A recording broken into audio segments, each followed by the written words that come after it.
Hello all, I am occasionally known as Dead Addict, about once a year or so. And with me I have some of the senior staff here and important people that help make this thing happen.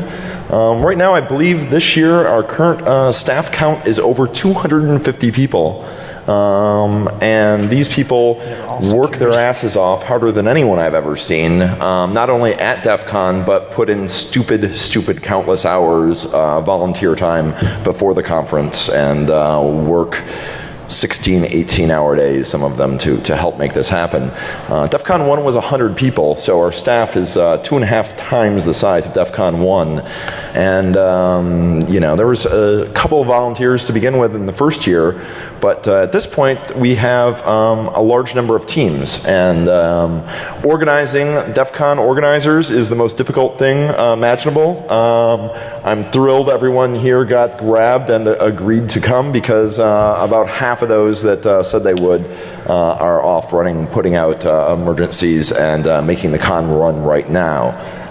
Probably best that everyone's not on stage, because you don't want that single bomb and DEF CON's gone forever, so that's not good. We're all somewhat expendable here. So this is going to be a pretty informal presentation. So I'm going to let everyone introduce themselves and talk about what they do and the teams they're on, and we'll have maybe share some interesting anecdotes about things that happen on the teams that people are on, and we'll chat amongst ourselves. And I guess I'll start. I'm on the press team. I'm second in command of the press team, which is 20-some people at this point. We have over 150 media organizations that show up at DEF CON from all over the planet, over a dozen video crews and news crews, and we're very press friendly. And pretty much unless you have a hidden recording device or are trying to covertly tape people, which is really inappropriate, we're happy to have the press. The exception is local media. They're not allowed. And I think that's a very good judgment call. Bullshit. Yeah? Bullshit? Yeah. On which part? I spewed a lot of bullshit there, so you want to pick away which part is bullshit there? Well, you're part of the press, so pretty much all of it probably. No, I handle the press, so you're right. They did repeal Don't Ask, Don't Tell, but don't tell. And just wash your hands when you're done. You licked my hands after what? Anyway. No. Anyway, save that for Q&A. So. Start over there. Okay. Whoa. Info booth, please. Down to you. Okay, I sat down here because there was no microphone. That didn't work. Basically, I run the information booth in that. We are the people that try to collect all the information from all the departments of what's going on, where it's going on, how's it working right now, and then disseminate it as requested. So you ever tried to get information out of a bunch of hackers? It can be real interesting getting it. We have a staff this year of 12.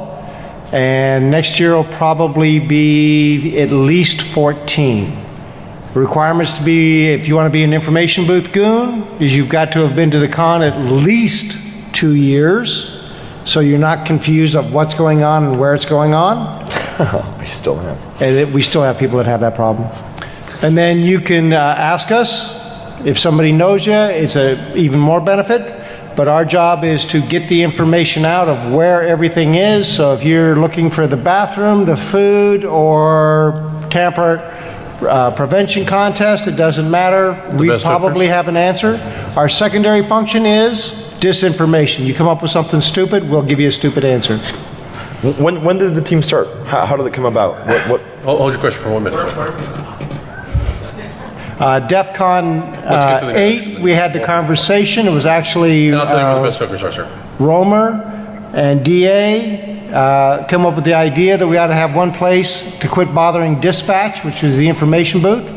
And DEF CON 9 was the first one I ran. There was a total of 3 of us. And that was quite interesting. If you went to DEF CON 9, it was fun. And any beautiful, brilliant anecdotes to tell? Any glory stories or Okay, number shame one question accumulation? today in that, we actually started a drinking game today, which we had to cancel. It's Where's the Penn and Teller? So every time we were asked, my morning shift team in that was kind of stumbling after they left. Where are they? Drink. Drink. So for those of you who don't know where Penn and Teller is, you walked by it coming down to the con, go back out like you're heading to the casino. It'll be on the right-hand side. It's a big ticket booth. The Q&A is over here. What's on the map says Q&A 4. That's Penn and Teller. Track 4's Q&A is over at Penn and Teller. I don't handle it. I just give the information out. So where is Your time really should be tucked. I just covered that. But thanks. I'm just saying. There's some discussion. You're rocking the Next. It's Next, out of all right. etiquette with the tie-up. Should be. Hey, how's it going? I'm Grifter. I run the Louder. Louder. You Speak into the mic. project. How's it going? All right. I'm Grifter. I run the events as well as the villages. So making sure that those areas or events get space, that they get hooked up with the hotel if a bar is required, which it often is. All of the logistics of that gets worked out. A lot of the work that my team does, which consists of me and 2 other guys, is all done prior to the con, and then we come here and just make sure basically that things are continuing to run smoothly and that they show up. It's pretty sweet because it's like go to all the parties and make sure that they're great. Yeah, that doesn't suck. Also, I said the villages kind of started out of when we were over at the Riv. We had skyboxes that looked down onto the floor over the contest area and the CTF, and so we wanted to do something interesting with those. We wanted people to try to provide some kind of content or give something back to DEFCON to get a suite space for their group to use. And I think it was the lockpick guys, the tool guys, were the first guys who said, hey, we'd like to do a lockpick village where we set things up and everybody comes in. What? Yeah, Sky Talks as well. They ended up in there. But they said, oh, we want to do something and we want to be able to have a space where we can just teach everyone. We'll put out tables, tons of picks and locks. And they did that. Wireless Village followed, Sky Talks. It was a fantastic space. And then when we moved over here, we kept a lot of those things going. We just were able to give them larger spaces and the ability to host more people. So it's worked out pretty well. If you're interested in, throwing a party or using some space next year or in later DEF CONs, then just reach out to me, grifter@defcon.org, and tell me what you want to do, and we'll get you some space. It's open to everybody. You just got to have a great idea. When do you start planning? When do you start working? Please hold next questions to year? the end. Answer me. It's my job to ask you embarrassing questions. Please hold your answer. Normally, I start to reply to those requests in January. I figure that once this show ends, I'm allowed to ride out the rest of the year. That's about as much time as I need to recover. So it's all you. I'm Romer. I run the vendor area here. I've said this before, and people always think I'm kind of joking, but it's absolutely true. I have the easiest job at DEF CON. No, you really do. It is the easiest job at Seriously. DEF CON. No, we do really. all of our work leading up to DEF CON. Basically, we start with our staff. And by the way, you guys have fucking big staffs. Seriously. Yeah. I mean, I've got 4 people. You guys have like these giant staffs. I've obviously done a bad job of getting enough goons on my team. We're very efficient. Can I volunteer? If you want, yeah, dude. It's not our fault nobody wants to work with you. We always Touche. So what we do is basically we start in typically February or March timeframe, and we start opening up vendor registration on April 15th. It's tax day every year, same day. That's why I can remember it. It makes it easier. And then from about April 15th until yesterday, this is a part-time job. We put in about 20 hours a week getting everything together, working with the hotel here to find out, like if you've been in the vendor area, you saw that Irvine Underground, the Hacker Stickers guys have that big banner hanging from the ceiling. So they called me and said, we want to actually hang something from the ceiling. I said, I have no idea if you're allowed to do that or not. So we get in touch with our contact here at the hotel, get them together, figure it out, and this may not be shocking to you, that was not free. And does it meet fire code? What? Does it meet fire code? I hope so. They haven't shut us down yet. Stop with the fire code. No. Well, that's the other thing that, we have to build the diagram of how the tables are going to be set up in that room. In really small font, by the way. But early. Earlier than some people. But once we get the room layout set up, we have to send it to the Clark County Fire Marshal to determine whether or not it's going to work out for that room and not get the whole conference shut down because we were too dumb to do it the right way. But the great thing about being the vendor lead is after yesterday, when everybody sets all their stuff up, all our job is for the rest of DEF CON is calling the Rio to get garbage out of the room. So I get to go and drink and have fun for the entire rest of the week while everybody else is working. We all hate you. What makes you say yes or no to a vendor, and what are the sort of the vendors that we have disallowed in the past? I'm sorry, but you're my new hero. You are a fucking genius. You get to drink the entire DEF CON and Entire do nothing. DEF CON. And Are you hiring? Do you need Yeah, some? no, we'll help you staff up your team. I'll transfer right now. Yeah. I'm telling you, it's the easiest job here. I was going to go to Knock because they got it pretty easy, but shit. Well, Knock has couches, though. Oh, really? Actually, the vendor process has been something that over the years we've done good and bad, and it's taken us a long time to get to the point where I think the attendees actually like most of the vendors that are in there now, and we've had some bad ideas. I've had some vendors that I'll get an application from them, and I'm like, oh, that'll be cool, and then they get here and it was a bad idea, and you're like, wow. Give us an example. Name names. Yeah, name names, please. The e-cig people, the hacksaw chicks. But you did place the Hacksaw Chicks, which is some softcore pornography, right next to Hackers for Jesus. So Yes, the placement there Well was played. Well played.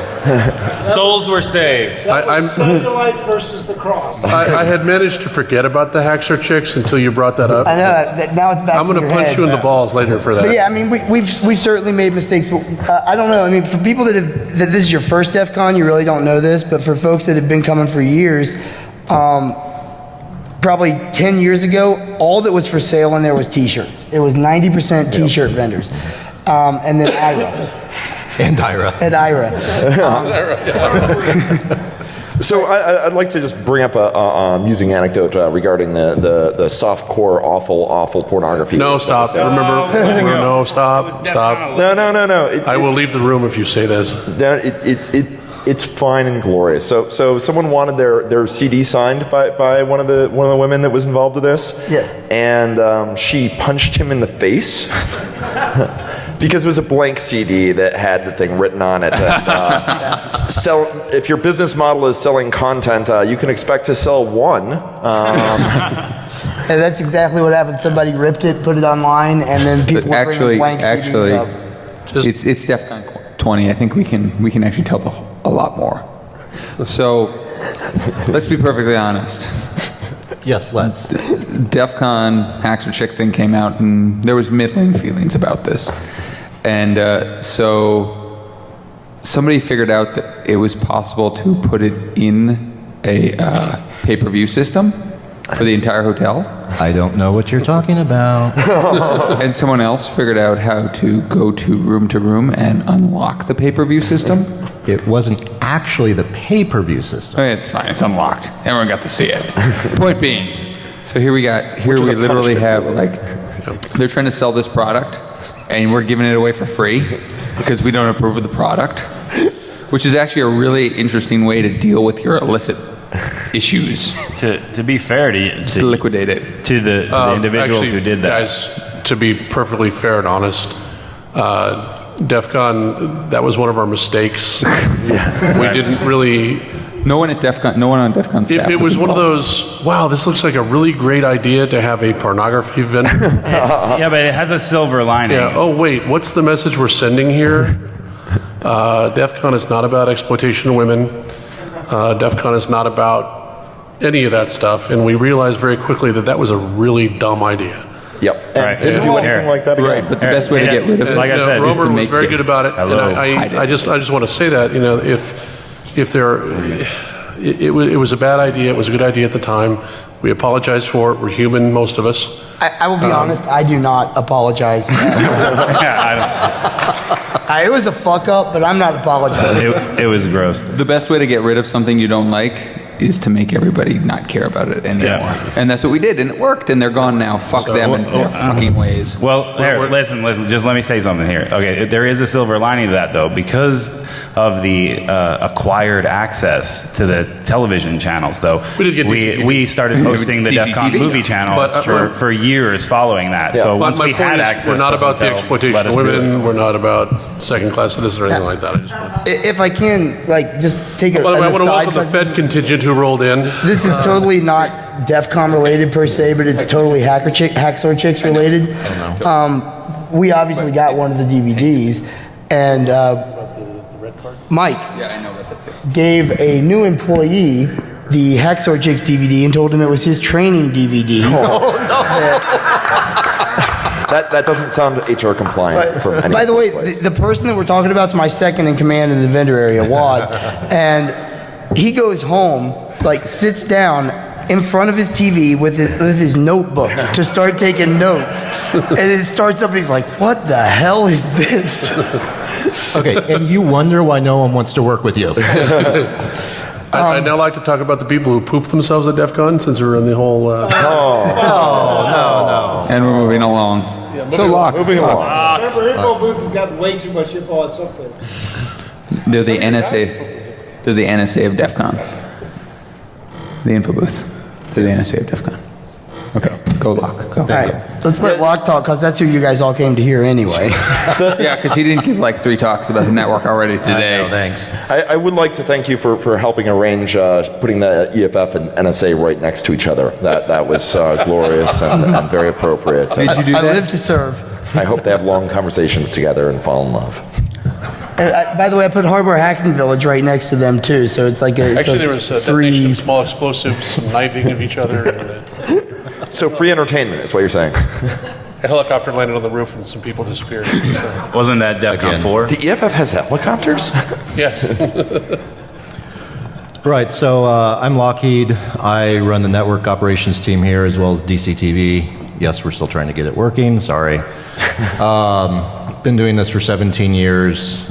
We have our largest staff this year because it's DEFCON 20, because it's 165,000 square feet that we have to cover at any given moment. So we're up to 14 people on staff this year. Fuck! I know. I'll give you my throwaways. I'm getting more people. All right. Yeah, but how many are There are now some vendor staff openings if anybody wants to be again, because I need more staff. We all want on your team. The Slack team? Yes. Yeah. All please. If I wish. your job requirement is being able to drink and call for garbage removal. Yeah. Easy enough. We're all semi-qualified for that. The first part, very qualified. Right. Yeah, so we, much like the other teams here, we tend to start our work in January. We work throughout the year working with the hotel, the AV folks, trying to get requirements from various people. Vendors is usually pretty good. Thank you. Yeah. Our job's easy. Why wouldn't we be The good? contest group is still learning. Not you, Grifter. Oh, no. The other. The contest, you mean Pyro, who was supposed to be here talking to you, but decided not to show up? Why, yes, that one. He's drunk. And so we, it's a ramp up from January till now. The closer you get, the more time we spend putting this together. And it's politics with the hotel, it's relationships with the hotel, working with Caesar security, making sure we're protecting each other from each other. And working with all the groups here to make sure we understand what everybody wants, make sure it's not too insanely crazy, and that we can set expectations. Everybody arrives knowing what to expect, and it just happens. And this year came together pretty damn well, actually, save for a couple vendors. But see, you check out, so they just call dispatch and then get to me, so it's great. Well, it's not a garbage call, therefore not your responsibility. So basically, they give us a Nextel that we're supposed to carry around with us so that we can communicate with each other. Right. I got mine yesterday, turned it off, threw it in my room, and I had The battery's dead, I understand. Exactly. So the DEF CON network, I believe I might have coined the phrase "the most hostile network on the planet." Is that your fault? I think so. Thank you. Yeah, Thank you. You're welcome. Up in press. The press loves that shit. Is that complete bullshit? Would you say? It certainly used to be true when it was really a giant free for all. I mean, even back in the day, my Internet Explorer got exploited by the goatsy cache poisoning problem. That was awesome. And you were in the knock. No, that was at the Alexis Park. did I that was on roaming purpose, around. by the way. Okay. I was As long as testing. you weren't in the knock. No, We did that on purpose to you, by the way. I love you too. They open source that. How has our bandwidth increased over the years, and is it saturated ever? I'm sorry, sir, that's classified. So at DEFCON 4, which was where I first started staffing, we had 2 ISDN lines. We got one B channel on one line working. We had 64K. Yeah. So a couple dial-ups would have been a little bit more effective. And that was until somebody stole the modem. So it was running for an afternoon, and that was a milestone because my first DEF CON was DEF CON 3, and I'm sitting in the audience, and there was supposed to be a network, but it didn't happen, and I'm sitting there going, It wasn't me. It wasn't. Is something electrical burning? No, it ended up being the router. Apparently, was melting down. So it was after that Jeff goes, "Hey, you want to run the network next year?" And I that's pretty much how all the teams began. Is there was an organic need, and very often someone would step up to the plate and say, "Hey, I'm willing to do that," and then suckers were tied to life for this. This conference. No, 100%. I mean, if you guys remember, like DEF CON 6, 7, 8, there was no vendor application process. It was people showed up and started selling shit, the vendor area and CTF was all in this one giant room. And then we started realizing we're going to have to actually control this somewhat. Otherwise, we're going to have soft-core porn or something being sold. So, yeah, it was totally, oops, I guess we need to do that. Yep. Okay. So I think the most ironic story I have for this year is, you've got all the naysayers out there. We've spent a number of years actually making part of the DEF CON network secure and safe for people to use with average expectations, same as they would at home, for example.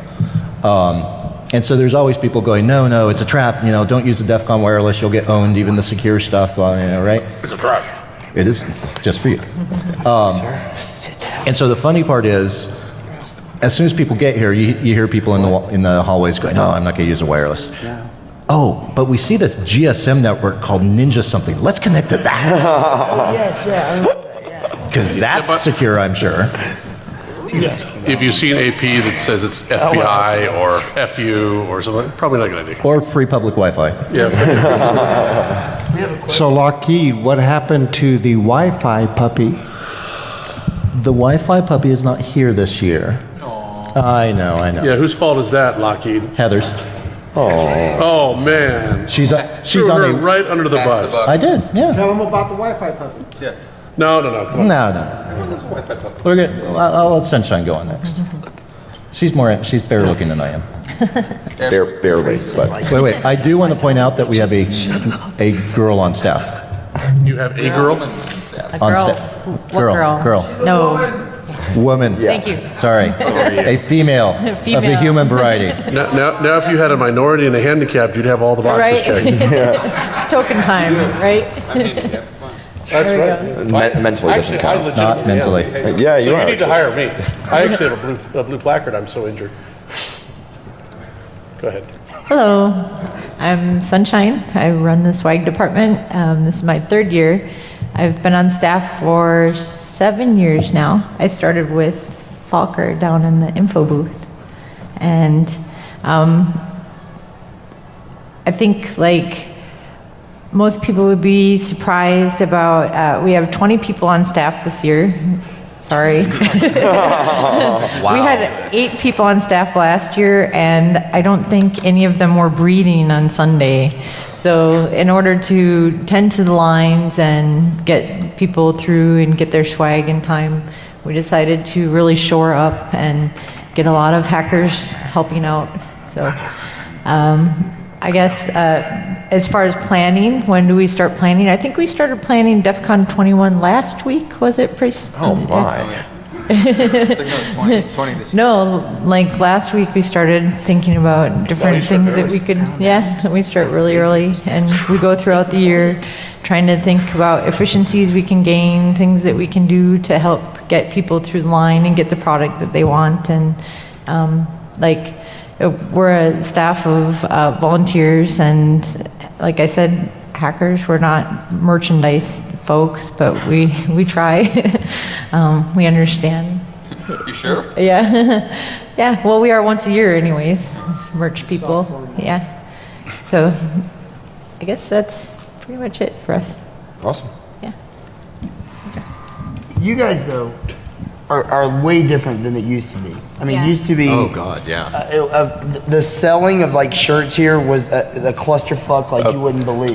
So, Which is true with many of the departments before they were departments. The Right. the area was a complete mess. Yeah, no exception there. Yeah. so Yeah, like where we started off with that room. I mostly remember the room at the Riv where they were just throwing shirts out of boxes. Now we have a storeroom where everything's organized by size, and we're able to figure out what we have in stock immediately, and get things going through a lot more variety as well.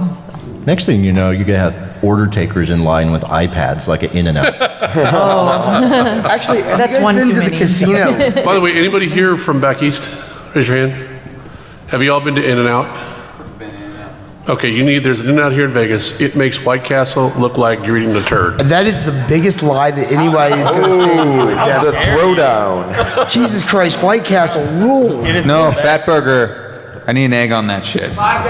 All y'all need to put the crack pipe down because you're clearly not in reality. So many jokes. So many jokes. Seriously, go to In-N-Out Burger, get yourself a double animal style extra grilled onions. Go to town. You're crazy. Die happy. So I'm Agent X. I run speakers for DEFCON. I started doing it at DEFCON 8. I just had to do the math. I think I was. Alone, weren't you? Well, it's good. I think I was. Just you? I think I was 20. I'd been coming since 6, and my first job at 8, that was like a real goon job, was selling T-shirts. I'd like to buy a T-shirt. Do you have some money? Okay, here you go. That was it. It was sketchy. Were they your T-shirts? No, but it was pretty interesting. So back before 8, speakers came to DEFCON. They were invited, and we just kind of, I don't even know what happened. They just appeared on stage magically at some time during their allotment. We beat them with sticks into the room. Well, so this is the interesting thing. Sometimes they showed up. We were all younger, and we drank a lot. So the first couple of years, it wasn't really about like optimizing the process. It was really about making sure the speaker was alive, not in prison, sober, and maybe prepared to present. Since when the hell did sober come into this equation? Yeah. Well, thought that was no. I later. mean like not falling down drunk. With I Dan didn't say. Kaminsky. Yeah, I'm not think sober, about but DEFCON sober. It- I Sounds remember the exact moment that sober came into play equation. with Dan Kaminsky. no, it didn't. He's still drunk. So anyway, so basically over the years, the first year I was basically tasked with running speakers. They're like, we need a volunteer. And then they all looked at me and I said, oh, okay. And you said yes. And I said yes, because I was...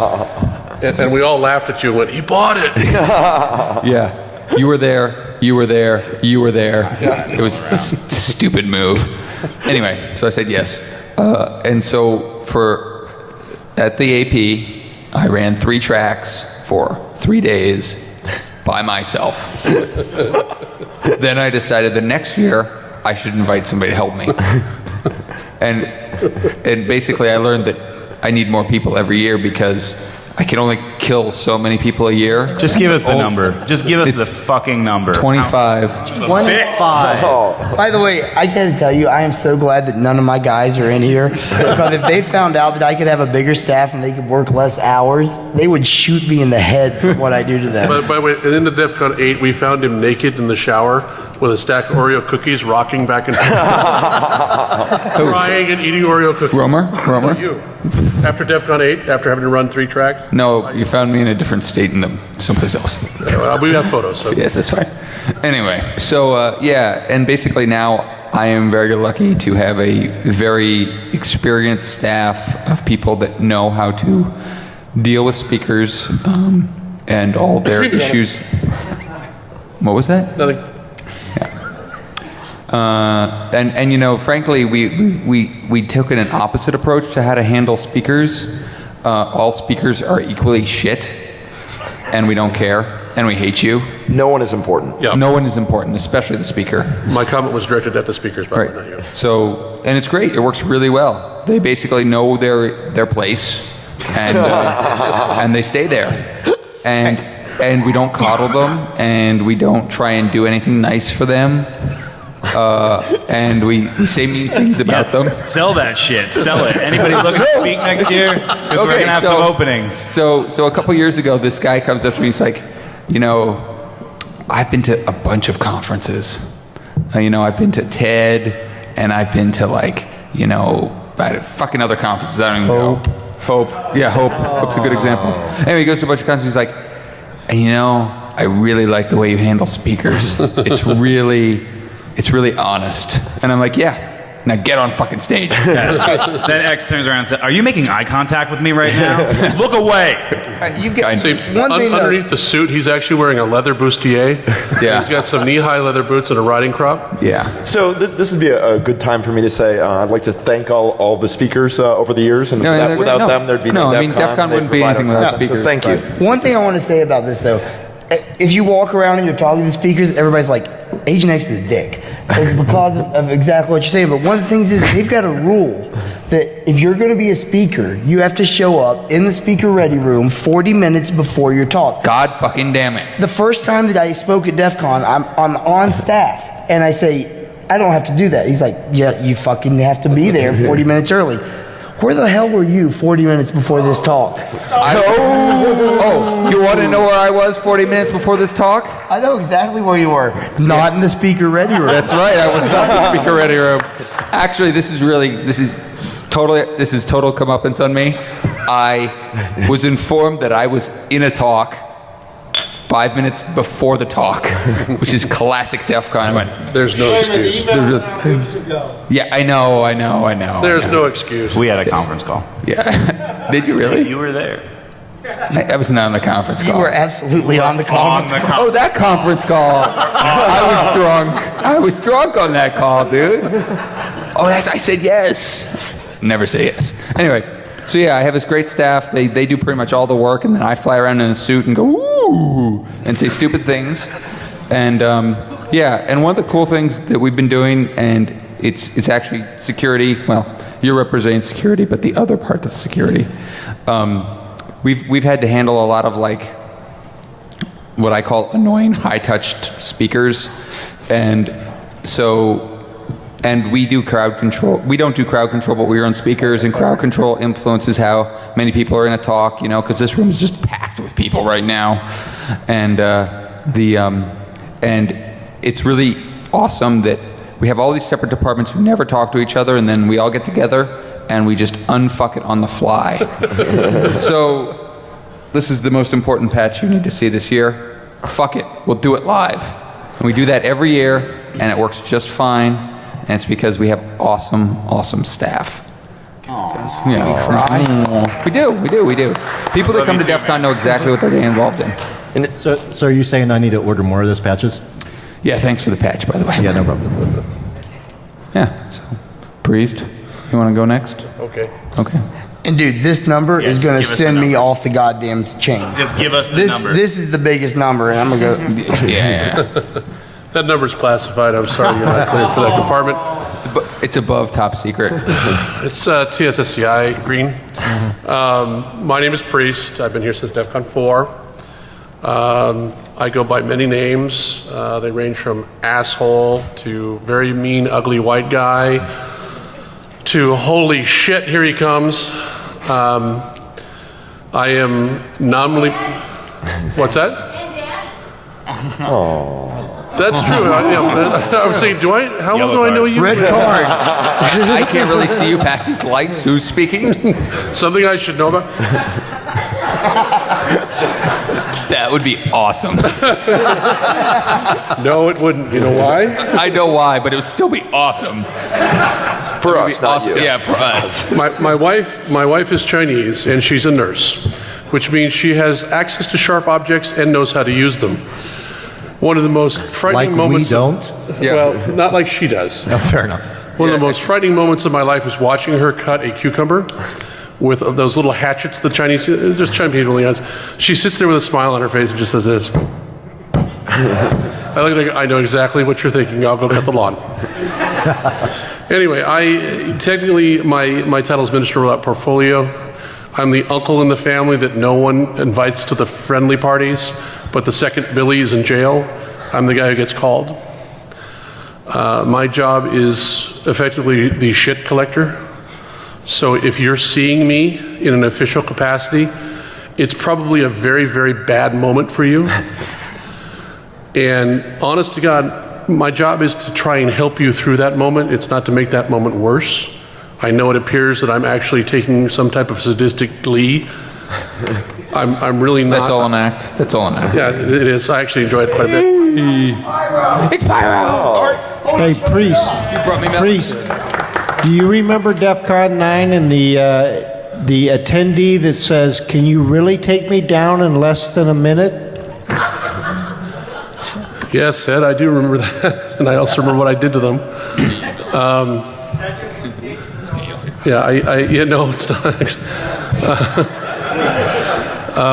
Which is a very liberating thing for many of us. I used to play rugby. I did many, many years of martial arts and a whole bunch of other stuff. That's not the side of me that I hope you get to see. When I mention people who poop themselves at DEF CON, I have had cases where a young lady became so drunk that she had her shoes stolen and in the middle of the hallway promptly shat herself. And proceeded to shat herself 4 or 5 times, including as she's being put into the ambulance to be taken to the hospital. You tell the most wonderful stories. I do. I had one young lady whose boyfriend decided to mix methamphetamine, cocaine, mushrooms, and LSD at the same time. He went into cardiac arrest 4 times. I have a medical background, and a gentleman who's with me is what's called a Special Forces medic. Is anybody here familiar with what a Special Forces medic is? Could you raise your hand? You mean a doctor with a gun? Okay, so I also do Spot the Fed. The gentleman over here who raised his hand who knows what a Special Forces medic is, Fed. That's not a Fed. They're not very bright. You can kind of catch them at stuff like that. Yeah, I got you. He coded 4 times. The problem we had, and we revived him, and it's very rare for someone to come back from a situation where they're in arrest and live. I mean, the percentages in terms of CPR are very low. And it's not like the movies where they just spontaneously wake up. It's very, very rare to have that happen. And this guy actually woke up, and it was just kind of like, wow, that's never happened before. The problem we had, though, was his girlfriend also imbibed some of the similar substances. And as we're trying to get into the locked room that he's in dying, she's explaining that she can't open the door because she's dropped all her fingers. So I had to reach down and grab something off the ground and said, "Here's your finger, sweetie." And she said, "Oh, thank you," and she opened the door. So that's the stuff that we're usually doing. We're here in security. We're not here to make your life miserable. We're really here to try and make sure that everybody has the best time possible. And we want to ensure that we want that message to go out. Yes, sometimes we are being assholes, but we have to be assholes because we don't want the real assholes from Vegas Metro to come in and make your lives miserable. And like I said, we want everybody to have a good time. We want you to enjoy the convention. We want to make sure it's safe and sane and there's no problems. And we have to do horrible things. Last year I had to clear the Penn and Teller conference area. We had to. And I was a bad guy for it. And I apologize to the audience for doing it, but we had to do it. So if you see a red shirt, understand we're not colossal assholes because we want to be. We're colossal assholes because we have to be. How would you say Colossal assholes because you were born. how would you say the venue impacts your job? I mean, for example, from the Riviera to here and the AP, just the physical layout. From 4 to 20, how bad has it gotten? From 4 to 20? The honest answer to that question has gotten progressively better. We as a community have matured. We as a community have, for lack of a better term, grown up. You know, I see kids who I saw at DEFCON 5 bringing their kids to DEFCON 20. And that's really cool. And like I said, we matured. Before, we're dealing with, I hacked the air conditioning in the tent where it's 115 degrees. Fuck, it's hot in here. To, hey, we're trying to enjoy the speaker here. Would you shut the fuck up, sit the fuck down? Which is a nice thing to see, and it's gotten easier for us. We do appreciate that. And like I said, if you guys have problems, we are here to help, and we do want to help. And we want to make sure that you have the best time you can. Well, I think one of the ways you can characterize it, Priest, is at DEFCON 4, we did have the official DEFCON fuck you bat, which we haven't had to bring out in a while. We also had 7 on his knees being spanked by Pete Shipley. I should go? Quickly, yes. Yeah. All right. We got the 10-minute warning, 10 minutes. All right. Yeah, see, I talk forever. They know to warn you in advance. I'm Pyro. I run all the public contests and events here at DEFCON. Actually, I don't. A team of about 16 that works with me does. There they go. There they go. Do you hear that? Jesus Christ. But, it's been an absolutely crazy year. This year, we almost increased our submissions about 33%. So right now, we're managing and we have 55 events and contests that are operating at DEFCON this year. Definitely take the time to go out and check them out and visit these contests. These people put a lot of time and effort into it. But it's just interesting to watch it grow. I mean, I started doing contests. Let's see, I worked security for you, DEFCON 7, I think was the first time. And that was you brought me in because of all the stuff. It was Manel and something happening in a room. Yes. Oh, God, I remember that shit. So since Russ Why are you bringing up, do you hate me? Why are you bringing up all these bad memories? I mean, first Ed, now you, and X. They're not bad for us. Fuck all you, I'm going home. Yeah, they're not bad for you. Didn't you take us to shitting our pants? I mean, What's that? You shat your pants? What? you're complaining about that, but you shared a shit your pants Yeah, story with us. I think it's only fair. I didn't tell them it was you. No, they know. But we started managing and built a division out for contests. DC 8 kind of formalized things and actually had some decent structure by about DC 9, DC 10. Russ Rogers ran that for a very long time. I was his second, and it's just been amazing to watch how things have grown. I mean, you look at the complexity of the contest and the amount of time that these people are taking to develop and build these contests for you, it's scary. They literally start the day after DEFCON when they go home. So please honor these people. Take the time to go see what they're doing. Stop by these tables, talk to them and ask them about, what their event's about, what they're trying to accomplish. Wait a second. There's no way I'm honoring Civ yet. You want to kiss his, No, somebody already did that. Okay, so since we're pimping out talks, tomorrow at 1400 hours, that's 2 o'clock, I'm doing a Meet the Men in Black. We are having some 2- and 3-star generals on a panel, and from various intelligence agencies after Spot the Fed, where you'll be able to ask them any question you want, and they will answer your questions as honestly as they can. So, definitely. That'll be cool. Just 1 second, sir. Good to see you. How are you? Hold that thought. Questions at the end. We're almost done. We're almost there. But yeah, anyway, come in, do the contest and events. Check it out. We've got them scattered out throughout all the different areas. There's stuff that goes on stages at night, several different competitions that are very spectatorish, but can participate. You know, if they're looking for contestants and people to be in this, raise your hand and try it. Doesn't matter if you do bad, you're up there participating, having fun. Like, try it. Or create a contest if you're so inclined. And, absolutely. When I send out the RFI, typically, next year it's going to be sent out probably 4 to 5 months before DEFCON. I have a staff making sure that's happening now. Checks in the mail. He won't come in your mouth. Pyro. He's on protection. What do you owe me still? A bottle. Of what kind of bottle? Scotch. Of a very nice variety? Mm-hmm. Thank you. Why? Because I missed 2 of my deadlines with networking this year. By the way, Scotch? one of the things with the contest area that's really kind of neat, and you're right, I love to see people that show up here and participate in contests. I don't have time for questions. Because they'll just, okay, all right. There is any kind of contest going on in there. And one of the coolest stories was from last year. One of the guys decided to run the beard and mustache contest. Mm-hmm. And when I read online that we were going to have a beard and mustache contest at DEFCON, I'm like, it's the dumbest fucking thing I've ever seen in my life. We have jumped the shark. Yeah, I'm like, are you kidding me? So, you know, I call Pyro up, I'm giving him the business. I'm like, you got a fucking beard contest? What's wrong with you? I went in there to watch the beard contest just to make fun of it. If you had told me that I would spend 2 hours of my time in Las Vegas at DEFCON watching a beard contest, I'd have told you were high. It was the funnest thing I have ever watched in my life. Yeah, Redbeard's amazing. He is a hell of a stage presence. Definitely go watch his show. Whatever you want to do and participate in here, chances are he's going to let you. He's like, you know what, let's try it. If it sucks, then we won't do it again. But if it's cool, let's go with it. Wait. I have a good idea for a contest, Pyro. I can't believe nobody's come up with this after 20 years. What's that? No, it's called Spot Dark Tangent.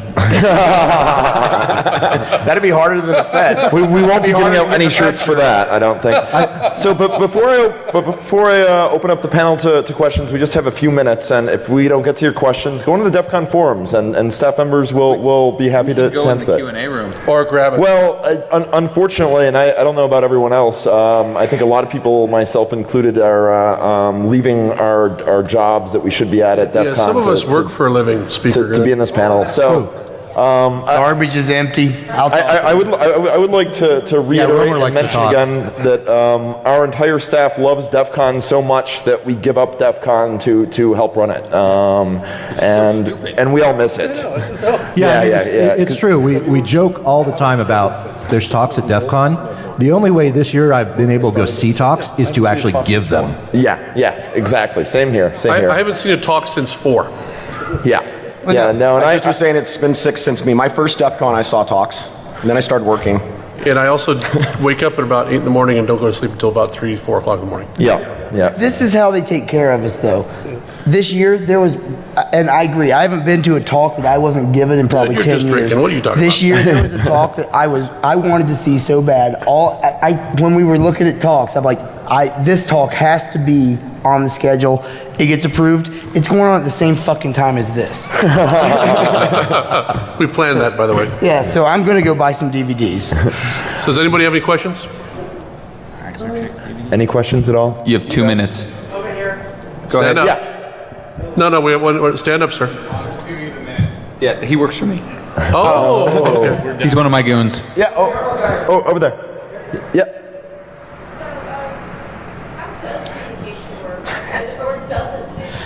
So the question is, how does communication work or not work? Do you mean at the tactical level, the strategic level, the operational level, the accounting level, or that level that we're not allowed to talk about? We have Nextels, and then before we get on the phone. Oh, we have a big mailing list, and we just hash it out.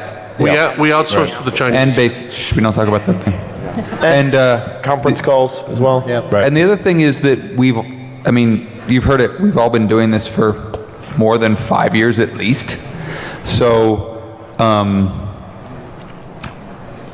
there's a surprising lack of communication because they're like, it's their department, they'll take care of it. And more or less, unless there's a problem, each team has a ridiculous amount of autonomy. Yeah. And the people who run the teams are allowed to do pretty much anything they want as long as there's not a big problem, and then if there is, then it's just discussed. But the teams run themselves. So. Well, and frankly, we've been doing this for so long. I mean, it used to be we'd do 3 or 4 conference calls during pre-planning to make sure we were communicating and organizing and everybody knew what they were going to be doing. We had one this year, which was like, okay, this department, yep, got it. Okay, well, we've done this for so long, it's almost down to an algorithm, like calling for garbage, that it happens almost organically at this point. The other thing to take into consideration too is this is a family. I can't stress enough how this is community driven, and we all know each other. We all work. A lot of us are competitors with each other professionally, but it's one of those things that if you pick up a phone and you go, hey dude, I need this, you may have not talked to that person since the last DEF CON, and instantaneously they'll be on it. I mean, we all operate together as a team. Yep. Yeah, I understand. We start off with a project tracking tool, Basecamp. Most of you know that. We start off with that. We have emails that go crazy, and if you really get confusion, a phone call will happen. We all have each other's cell phone numbers. We've seen Basecamp this year started in what, October? There's a large meeting at DT's Secret Lair in Davos. The Davos, Switzerland meeting? Yeah. Davos, yeah. And any other questions before we might, Actually, the people that can stay here for Q&A will go into the Q&A room. I'm not sure if that's anyone. We could just run over. I mean, no, we cannot run over. The boss, after all. That was awesome. Yeah, right. You heard it here first. Nobody asked a question besides ours. Yeah. Any other questions? Very Yes, fast. yes, 1,000 times yes. Hi. Thanks for coming to DEF CON. Thank you. See you again.